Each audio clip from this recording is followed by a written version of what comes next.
I'm Eddie Bromley, and this is the Book of Revelation in 5 minutes, part 19. In this video, we are going to cover Revelation chapters 17 through 19. John says that he sees a vision.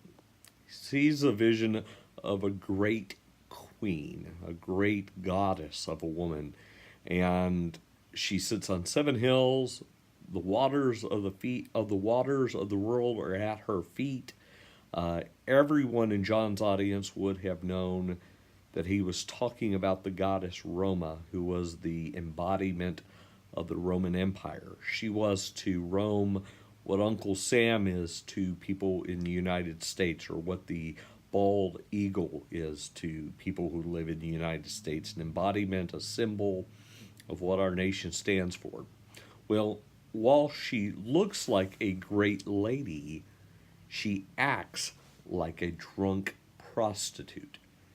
And John says that she is drunk with the blood of the nations, and she rides upon a wild beast. This beast represents the nations of the world as they've become demonic. Let me take a minute to talk a little bit about this imagery and a little bit about what this means. Even if Adam and Eve had not sinned, there would have been need for human organization, human government, to simply order and give structure to life, and to allow human beings to cooperate and reach larger goals than they would be able to accomplish on their own. And so government has a rightful place in the biblical worldview. But human governments, like all human organizations, have boundaries upon them, a purpose given by God. To the extent they carry out that purpose, they are within their design and created order. The moment they begin to step outside those boundaries and claim a sovereignty and authority beyond what God has given them, they become demonic. John calls Rome Babylon, but she is really a composite of all the various historic enemies of Israel through the centuries.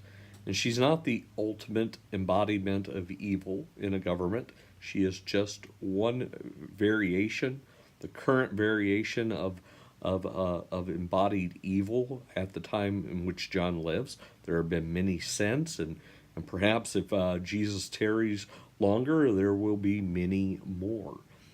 Human organizations, human governments, human nations can fulfill a God-given design, but they can also be demonic. This will be the order of things in this age until Jesus comes in final victory and his kingdom replaces the kingdoms of this world. Until that time, Christians have to live with ambiguities, living in nations, cultures, and governments that are sometimes approximating what God would have them to be and do, sometimes are very, very far out of bounds from what God would have them to do. And we have to figure out the balance between being good citizens in the nations and cultures in which we live, while remembering that we are ultimately citizens of the New Jerusalem, and that our ultimate loyalties lie there. If you like the content, please give it the thumbs up and be sure to subscribe for future content.